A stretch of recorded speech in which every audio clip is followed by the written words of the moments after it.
शुरू करते हैं। आज हम पढ़ रहे हैं kinematics and dynamics in polar coordinate system. तो सबसे पहला सवाल तो ये उठता है कि क्यों, जब हमारे पास एक अच्छा सा कार्टेशियन कोऑर्डिनेट सिस्टम है तो हम एक नया कोऑर्डिनेट सिस्टम क्यों पढ़ रहे हैं? क्या खराबी है हमारे कार्टेशियन कोऑर्डिनेट सिस्टम में? खराबी की तो कोई बात नहीं, लेकिन कई बार फिज़िक्स में हमारे पास कुछ इस तरीके की सिचुएशन आ जाती है जहाँ पे कार्टेशियन कोऑर्डिनेट्स यूज़ करना काफ़ी कॉम्प्लिकेटेड हो जाता है। किस तरीके की सिचुएशन आ जाती है?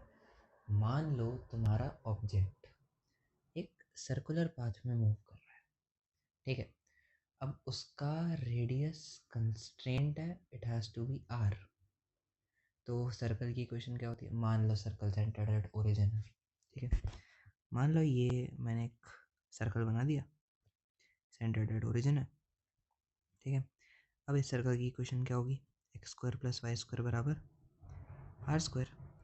अब अगर हर पॉइंट पे मुझे इसका पोजीशन वेक्टर एक्स और वाई में लिखना पड़ जाए फिर तो आफत हो जाएगी। सही बात है। इसलिए कार्टेशियन की जगह मैं एक नया कोऑर्डिनेट सिस्टम अपनाऊंगा, कुछ नए पैरामीटर्स अपनाऊंगा जिससे मेरे लिए इसको लोकेट करना आसान पड़ जाएगा, ठीक है। तो इसलिए आज हम पढ़ेंगे एक नए तरीके का कोऑर्डिनेट सिस्टम जिसको हम कहते हैं पोलर कोऑर्डिनेट सिस्टम। हम क्या क्या पढ़ेंगे? सबसे पहले हम पढ़ेंगे कि पोलर कोऑर्डिनेट सिस्टम आखिरकार होता क्या है, ठीक है, इसके पैरामीटर्स, कन्वर्जन, सब कुछ। फिर हम पढ़ेंगे vectors in polar coordinate system और फाइनली हम पढ़ेंगे dynamics in polar coordinate system.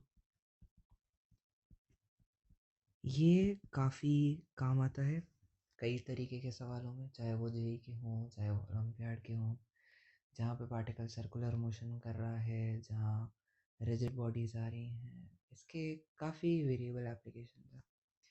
Start करते हैं पोलर कोऑर्डिनेट सिस्टम के साथ। तो वहाँ से शुरुआत करते हैं जहाँ से हमें पता है, ठीक है। हमें पता क्या कि ये खींची मैंने सीधी लाइन, ये मैंने खींची एक और सीधी लाइन, ये बन गया तुम्हारा एक्स वाई एक्सिस। सही बात है।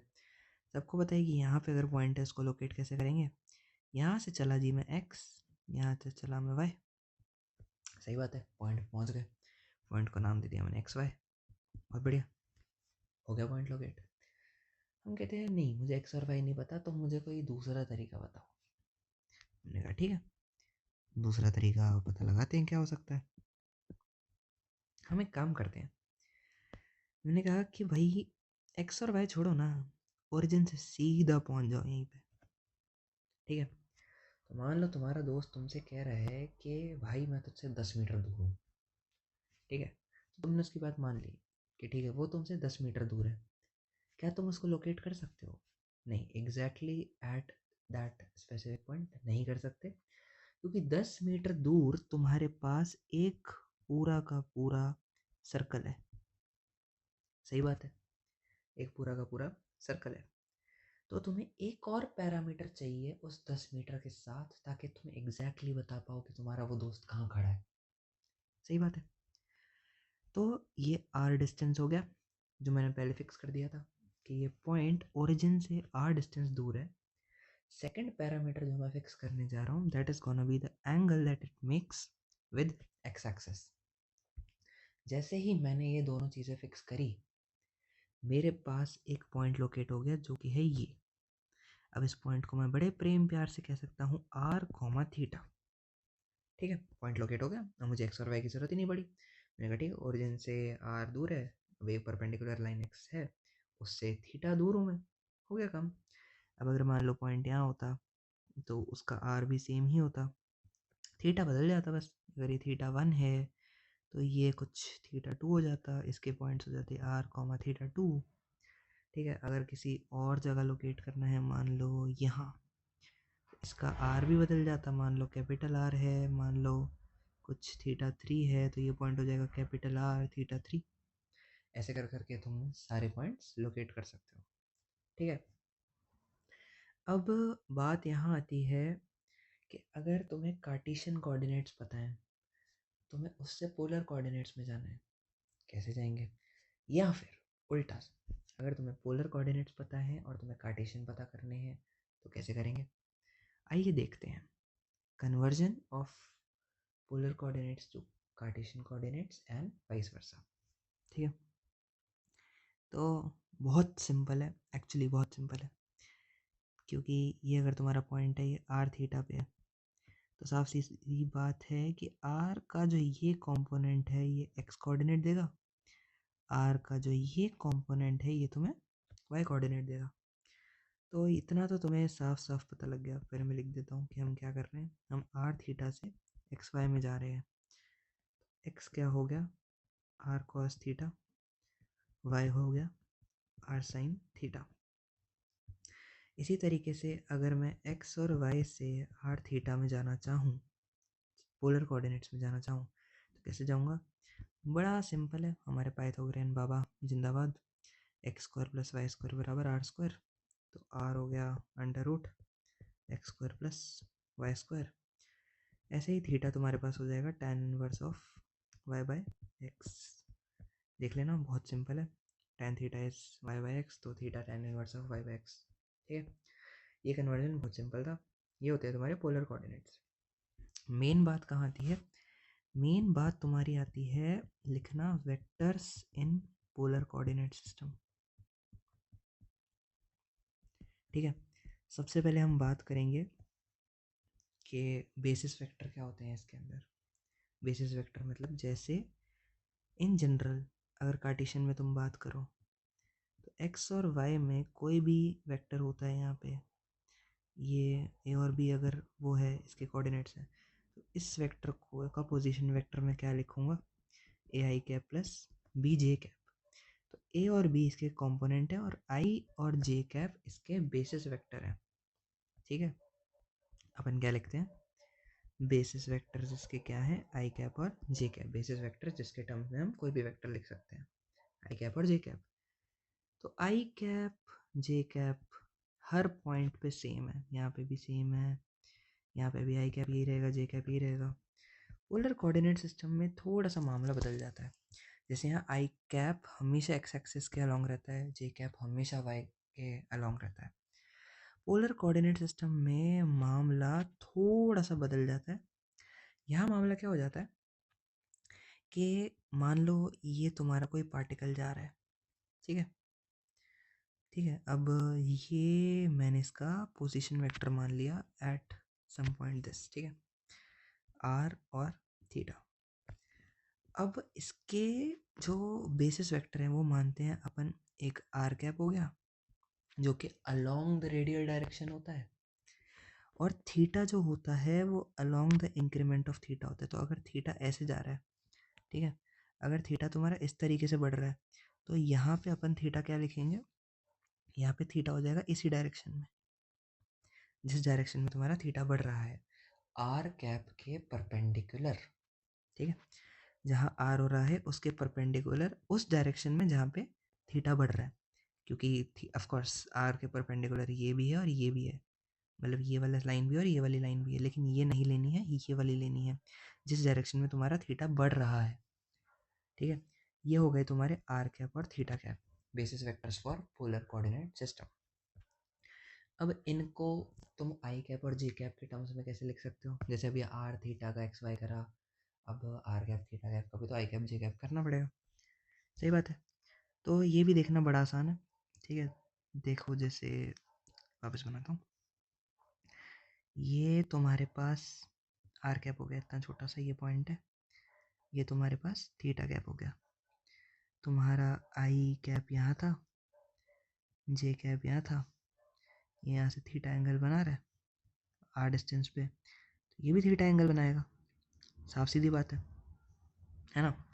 अब मैं ये आर कैप वाले वेक्टर को क्या लिख सकता हूँ, मैं इसको लिख सकता हूँ कि इसका जो इस पे कंपोनेंट है आई पे प्लस इसका जो जे के कंपोनेंट है। सही बात है, तो आर कैप का आई पे कंपोनेंट हो जाएगा magnitude of r cos theta i cap plus magnitude of r sine theta j cap. अब मैग्नीट्यूड ऑफ आर कैप क्या है? काफ़ी कठिन सवाल है। नहीं, r cap is unit vector. Unit vector का मैग्नीट्यूड क्या होता है? सिंपल। तो आर कैप को हम सीधा लिख सकते हैं cos theta i cap plus sine theta j cap. इसी तरीके से हम थीटा कैप को भी निकाल सकते हैं। अगर ये एंगल थीटा है, ये एंगल 90 माइनस थीटा है, तो ये एंगल भी थीटा हो गया। ठीक है।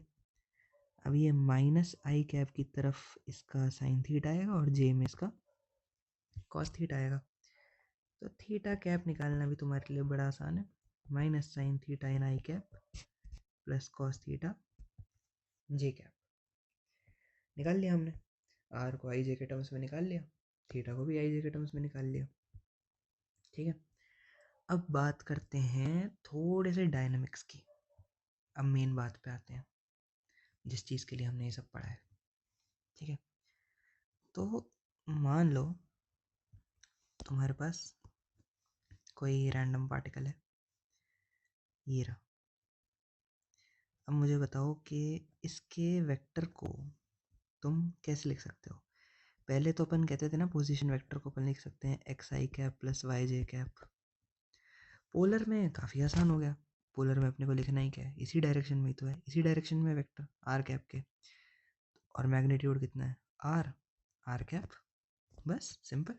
किसी भी वेक्टर को कैसे लिख सकते हैं? Magnitude into direction. हो गया। So r vector is simply r r cap. अब ध्यान देना, अब मैं निकालना चाहता हूँ इसकी वेलोसिटी। वेलोसिटी क्या होती है?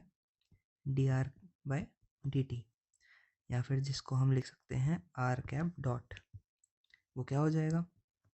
पहले इसका डिफरेंशिएशन करा आर का, तो वो बन गया r dot r cap plus r को कांस्टेंट रखते हुए आर कैप का डिफरेंशिएशन करा।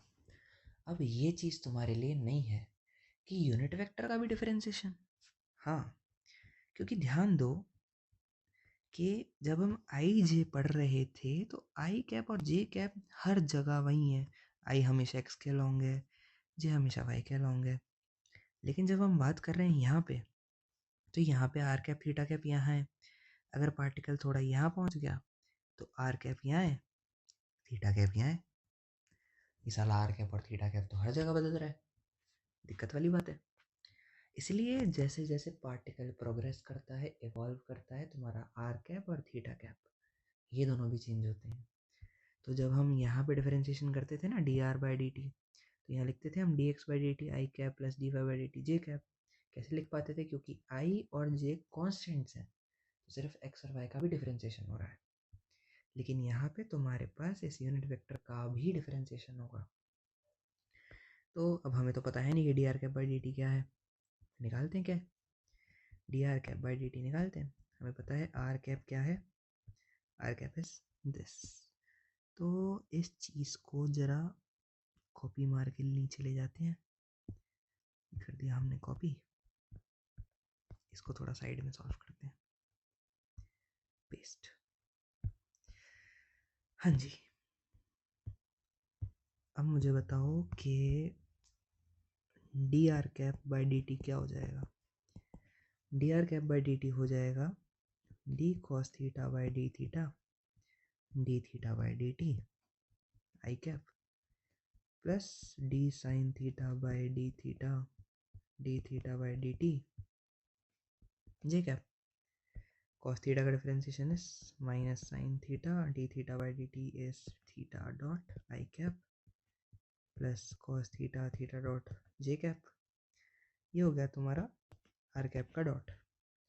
और अगर तुम इसको ध्यान से देखो तो ये बन गया थीटा डॉट थीटा कैप, क्योंकि minus sin theta i cap plus cos theta j cap क्या बन गया तुम्हारा?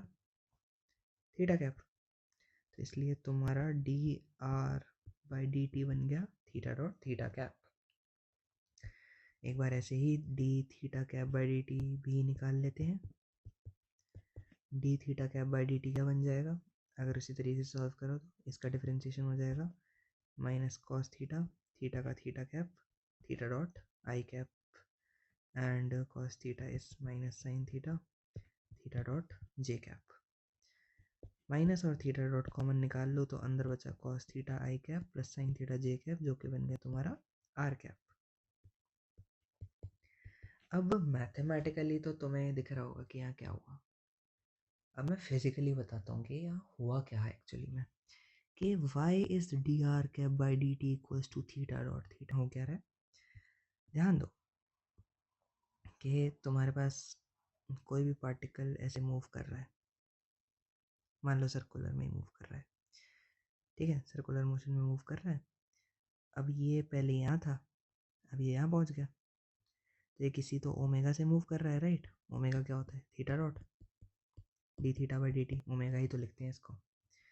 तो ये तुम्हारा आर कैप है, ये आर कैप पहले यहाँ था, अब यहाँ पहुँच गया। ध्यान दो, आर कैप यहाँ से इस डायरेक्शन में मूव कर रहा है, किस गति से, थीटा डॉट गति से, है ना।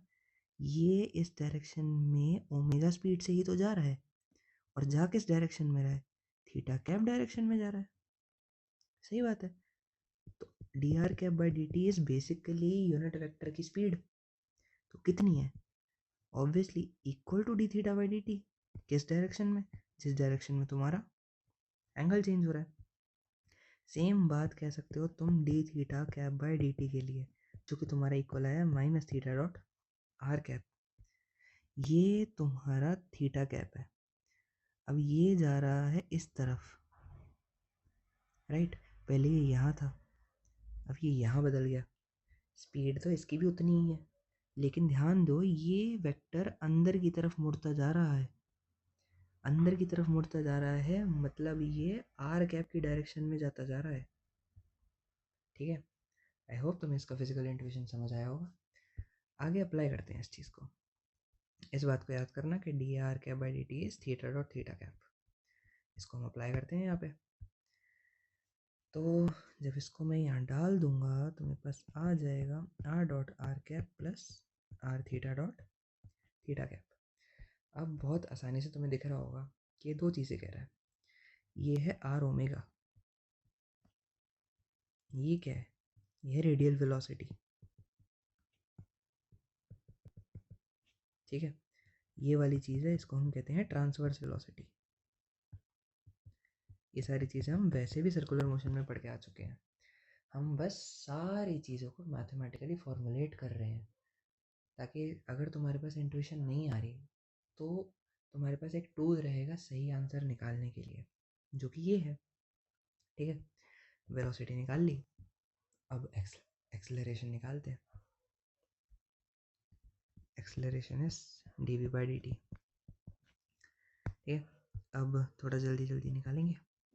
आर डॉट का डिफरेंशिएशन करेंगे सबसे पहले, r double dot r cap plus r dot वैसा का वैसा, आर कैप का differentiation theta dot theta cap plus r theta dot theta cap, पहले r dot theta dot theta cap, फिर थीटा डॉट का करेंगे वो जाएगा theta double dot theta cap, और फिर फाइनली करेंगे थीटा कैप का तो वो बन जाएगा theta dot square r cap, ठीक है। टोटल हमारे पास 5 टर्म आ गई जिसमें ये दोनों हो रही हैं कंबाइन।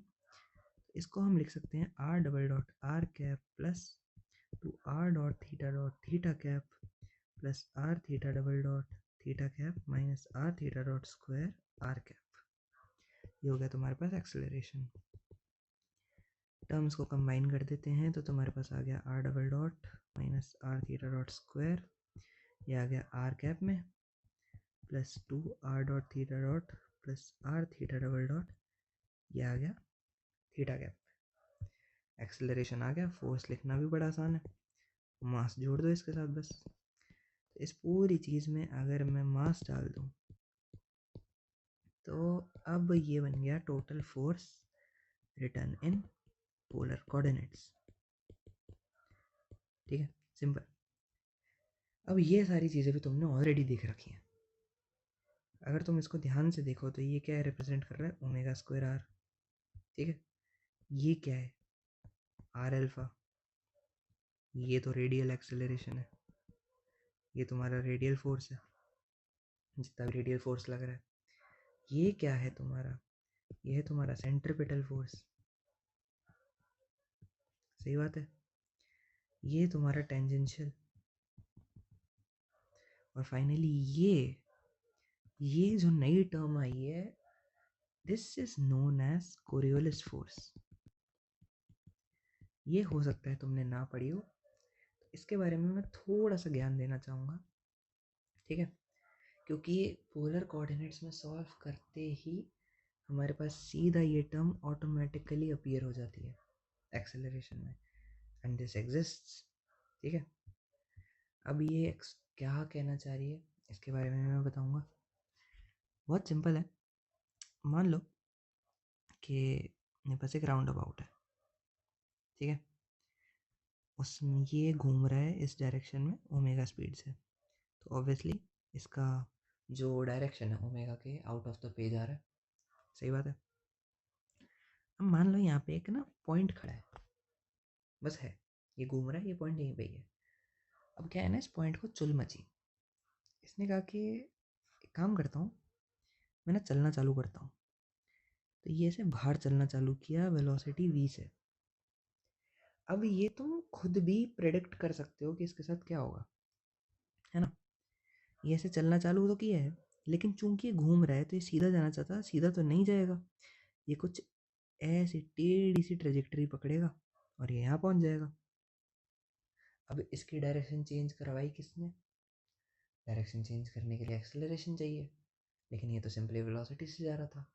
वो एक्सेलरेशन किसने दी, वो एक्सेलरेशन दी इसको कोरियोलिस फोर्स ने।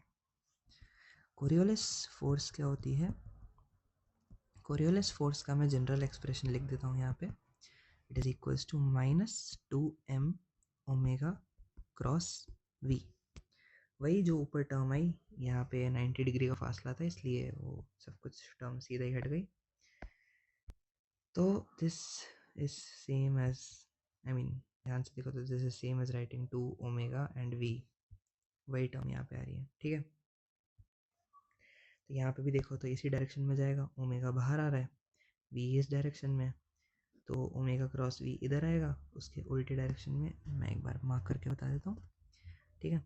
ओमेगा ऐसे बाहर आ रहा है और v इस डायरेक्शन में है, तो जब तुम ओमेगा क्रॉस v करोगे, मतलब v इस डायरेक्शन में, ओमेगा ऊपर है बाहर आ रहा है, तो ओमेगा क्रॉस v करोगे तो इधर आएगा, और इसका नेगेटिव करोगे तो इधर आएगा, सही बात है। इसलिए तुम्हारा पार्टिकल इस डायरेक्शन में जाएगा ऑब्वियसली। इसको कहते हैं कोरियोलिस फोर्स। इस पे बेस्ड काफ़ी क्वेश्चंस हैं, मतलब जेई में भी हैं प्लस ओलंपियाड में भी हैं। तो अब एक काम करते हैं, जितनी थ्योरी पढ़ ली है अब इस पे सवाल बनाते हैं, क्योंकि इतनी ही थी आज की थ्योरी। अब सवालों पे पढ़ते हैं।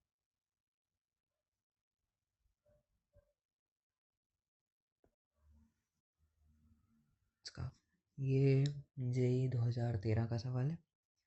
The work done on a particle of mass m by a force, कुछ कुछ तो दे रखा है, k being a constant when the particle is taking from point a0 to 0a along a circular path of radius a। Work done निकालना है, उसने बस integration F dot D L करने को बोला है। एफ दे रखा है, डी एल भी दे ही रखा है, मतलब पाथ तो दे ही रखा है। तो अगर इस क्वेश्चन को ध्यान से देखें तो उसने बोला है कि ए ज़ीरो से ज़ीरो ज़ीरो ए पे जा रहा है ना, मतलब यहाँ से यहाँ आ रहा है इसे सर्कुलर पाथ में। ये ए ज़ीरो है, ये ज़ीरो ए है, यहाँ से पार्टिकल इस गिवन फोर्स में आ रहा है, ठीक है। अब तुम सीधा इसका आंसर नहीं दे सकते। अगर तुम कह रहे हो कि ज़ीरो है तो तुम्हें उसके लिए पता होना चाहिए कि ये फोर्स हमेशा यहाँ परपेंडिकुलर है और डी एल यहाँ है। तुम्हें नहीं पता है कि फोर्स इसके परपेंडिकुलर है, वो भी हम पता लगाएंगे कि फोर्स किस तरीके के है, ठीक है। तुम्हें डी एल भी पता लग जाएगा अभी, ठीक है। तो डी एल निकालना वैसे बहुत आसान है। मान लो ये एंगल छोटा सा डी थीटा है, तो डी एल क्या हो गया, आर डी थीटा। अब डी एल वैक्टर क्या हो गया, वो इस डायरेक्शन में, जिस डायरेक्शन में तुम्हारा थीटा कैप जा रहा है, तो R D theta, theta cap, simple, ये तुम्हारा डी एल वैक्टर आ गया। और फोर्स तुम्हारा दे रखा है ये। अब अपन एक काम करते हैं, इस फोर्स को अपन कन्वर्ट कर देते हैं पोलर कोऑर्डिनेट्स के अंदर, क्योंकि अपने को दिख रही है x square plus y square type term. तो ये काफ़ी आसान बन जाएगा अगर मैंने इसको लिख दिया आर के टर्म्स में। करके दिखाता हूँ, क्योंकि ये क्वेश्चन काफ़ी आसानी से हो जाएगा पोलर कोऑर्डिनेट्स में डालते ही। तो एक काम करो, लिखो x square plus y square को आर स्क्वायर, एक्स को लिखो आर कोस थीटा, वाई को लिखो आर साइन थीटा। ये करते ही तुम्हारा क्वेश्चन सॉल्व। 2 मिनट का क्वेश्चन है, ठीक है। इससे एफ क्या बन गया तुम्हारे पास, के एक्स को, इसको मैंने लिखा आर कॉस थीटा, नीचे आया r cube i cap plus r sine theta r cube j cap. दोनों आर से आर क्यूब कट गया, तो फोर्स बचा k by r square cos theta i cap plus sine theta j cap. अरे ये तो अपने को पता है, ये क्या है, आर कैप। तो तुम्हारा फोर्स क्या बन गया, k by r square r cap. बहुत सिंपल है। अब तुम्हें वर्क डन निकालने को बोला है, वर्क डन क्या हो जाता है, एफ डॉट डी एल। ध्यान दो, फोर्स में आ रहा है आर कैप और डीएल में आ रहा है थीटा कैप, बीच में लगा है डॉट, दोनों होते हैं परपेंडिकुलर। आर कैप और थीटा कैप अगर तो यूनिट मान दो परपेंडिकुलर वेक्टर्स का डॉट प्रोडक्ट करेंगे तो वो क्या आएगा, ज़ीरो। बस सिंपल, इसका आंसर है ज़ीरो, सीधा सीधा। क्योंकि ये तुम्हारी बेसिकली ग्रेविटेशनल फोर्स का ही जनरल फॉर्म है। अब ये तुम्हें तब तक नहीं पता होता जब तक तुम्हें ये नहीं पता होता कि पोलर कोऑर्डिनेट्स कैसे लिखते हैं, ठीक है। तो इसका आंसर बड़े आसानी से हमने कह दिया कि ज़ीरो है। तो polar coordinates is actually a really good method sometimes. कई बार, हर बार काम नहीं करता है, लेकिन तुम्हें पता होना चाहिए कि कहाँ लगाना है। तो दिस वाज अ क्वेश्चन जहाँ पे बहुत आसानी से लग सकता है, ठीक है। तो आज की वीडियो ज़्यादा लंबी ना रखते हुए मैं यहीं ख़त्म करता हूँ। धन्यवाद, मिलते हैं अगले लेक्चर में।